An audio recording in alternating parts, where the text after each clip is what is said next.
India থেকে idol আসবে। Idol বাইরেছে না একরকম, কি কয় এগুলো আইডল। এই চিকুন চিকুন কতগুলো মানুষ আছে, 3-4টা লাভ দেয়, 5-7টা চিৎকার মারে, আর মানুষ সব হাতে তালি দিয়া, মেয়ে লোক পুরুষ লোক সমুদ্রের ঢেউয়ের মতো নাচতে থাকে। নাচতে নাচতে বাঁচবে না মরবে দিশা করতে পারে না। তো ইন্ডিয়া থেকে দাওয়াত দেওয়া হয়েছে, ঢাকা থেকে দাওয়াত দেওয়া হয়েছে, নাচ গান হবে, বহুত টাকা খরচ হবে। সওদাগর সাহেব, চৌধুরী সাহেব, লক্ষ লক্ষ টাকা খরচ হবে, আমাদেরকে 50,000 টাকা দেন। আপনি যদি এইখানে টাকা চান্দা দেন, আল্লাহ খুশি হবে? খুশি হবে কে? খুশি হবে কে? নারাজ হবেন কে? তাই ইচ্ছে করলেই আপনার টাকা যেখানে খুশি সেখানে আপনি দিতে পারবেন না।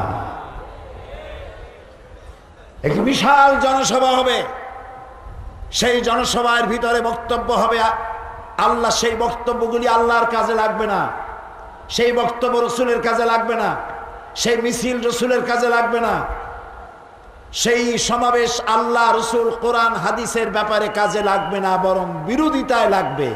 এমন কোন জনসভায়, এমন কোন সমাবেশে, এমন কোন বিক্ষোভ মিছিলে, এমন কোন বিক্ষোভে, এমন কোন আন্দোলনে আপনি যদি টাকা খরচ করেন তাহলে আমানতের খেয়ানত করবেন। আপনার টাকা খরচ হবে, আপনার ইচ্ছাটা আল্লাহ কিনেছেন, টাকাটা খরচ হবে আল্লাহ যেখানে খুশি, টাকা খরচ হবে সেখানে। সুবহানাল্লাহ।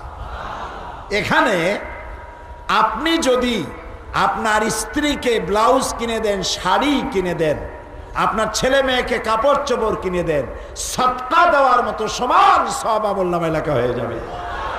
কিন্তু আল্লাহ নারাজ, এমন জায়গায় টাকা খরচ করলে শয়তান খুশি হবে, আল্লাহ নারাজ হয়ে যাবে।